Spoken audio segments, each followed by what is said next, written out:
ಮಾಲೂರು ಪಟ್ಟಣದ ಕರುನಾಡ ರೈತ ಜನಾಭಿವೃದ್ಧಿ ಸಂಘದ ಕಚೇರಿಯಲ್ಲಿ ವಂಚನೆ ಸಂತ್ರಸ್ತ ಠೇವಣಿದಾರರ ಕುಟುಂಬದಿಂದ ಹಮ್ಮಿಕೊಂಡಿದ್ದ ಸಭೆಯಲ್ಲಿ ಮಾತನಾಡಿದ ನಾರಾಯಣಸ್ವಾಮಿ, ಕೋಲಾರ ಜಿಲ್ಲೆ ಮತ್ತು ಎಲ್ಲ ತಾಲೂಕಿನಾದ್ಯಂತ ವಿವಿಧ ಹಣಕಾಸು ಸಂಸ್ಥೆಗಳಲ್ಲಿ ಹಣ ಹೂಡಿಕೆ ಮಾಡಿ ವಂಚನೆಗೊಳಗಾದ ಸಂತ್ರಸ್ತರಿಗೆ ಬಡ್ಸ್ ಕಾಯ್ದೆಯಡಿ 7,000 ನಿಷೇಧ ಯೋಜನೆಗಳ ಅನಿಯಂತ್ರಿತ ಠೇವಣಿ ಹೂಡಿಕೆದಾರರ ಹಿತಾಸಕ್ತಿ ಬಯಸಿ ವಂಚಿಸಿದ ಮೊತ್ತದ ಪಾವತಿಗಾರರ ಹಕ್ಕು ಅರ್ಜಿ ಸಲ್ಲಿಸಲು ಈ ಹಿಂದೆ ಜಿಲ್ಲಾಧಿಕಾರಿ ಅವರ ಕಚೇರಿಯಲ್ಲಿ ಕೌಂಟರ್ ಸ್ಥಾಪಿಸಿ ಸುಮಾರು 7 ಅರ್ಜಿಗಳನ್ನು ಪಡೆಯಲಾಗಿದೆ ಎಂದರು.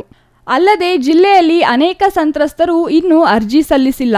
ಸಾರ್ವಜನಿಕ ಹಿತದೃಷ್ಟಿಯಿಂದ ತಾಲೂಕುವಾರು ಅರ್ಜಿ ಸ್ವೀಕಾರ ಕೌಂಟರ್ಗಳನ್ನು ಸ್ಥಾಪಿಸಲು ಜಿಲ್ಲೆಯ ಎಲ್ಲ ತಹಸೀಲ್ದಾರರಿಗೆ ಸೂಚಿಸಲಾಗಿದೆ.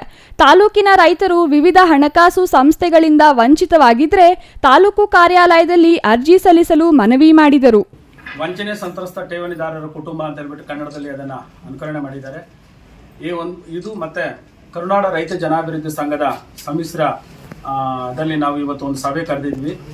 ಬಹಳ ಮುಖ್ಯವಾಗಿ ಈ ಹಣಕಾಸು ಸಂಸ್ಥೆಗಳಲ್ಲಿ ವಂಚನೆ ಮಾಡಿರ್ತಕ್ಕಂಥ ಹಣಕಾಸು ಸಂಸ್ಥೆಗಳಲ್ಲಿ ಸುಮಾರು ಅಂಕಿಅಂಶಗಳ ಪ್ರಕಾರ ಕರ್ನಾಟಕ ರಾಜ್ಯದಲ್ಲಿ 280 ಸಂಸ್ಥೆಗಳಲ್ಲಿ ಹಣವನ್ನು ಹೂಡಿಕೆ ಮಾಡಿ ಅನಿಯಂತ್ರಿತ ಠೇವಣಿ ಕಾಯ್ದೆಯಲ್ಲಿ ಇರ್ತಕ್ಕಂಥ ಕಂಪನಿಗಳಲ್ಲಿ ಹಣವನ್ನು ಹೂಡಿಕೆ ಮಾಡಿ ವಂಚನೆಯನ್ನು ಮಾಡಿರ್ತಕ್ಕಂಥ ಸಂಸ್ಥೆಗಳು ಇವತ್ತು ಸಂಸ್ಥೆಗಳು ಮುಚ್ಚಿಬಿಟ್ಟು ನಮಗೆ ತೊಂದರೆಯನ್ನು ಕೊಟ್ಟಿರ್ತವೆ.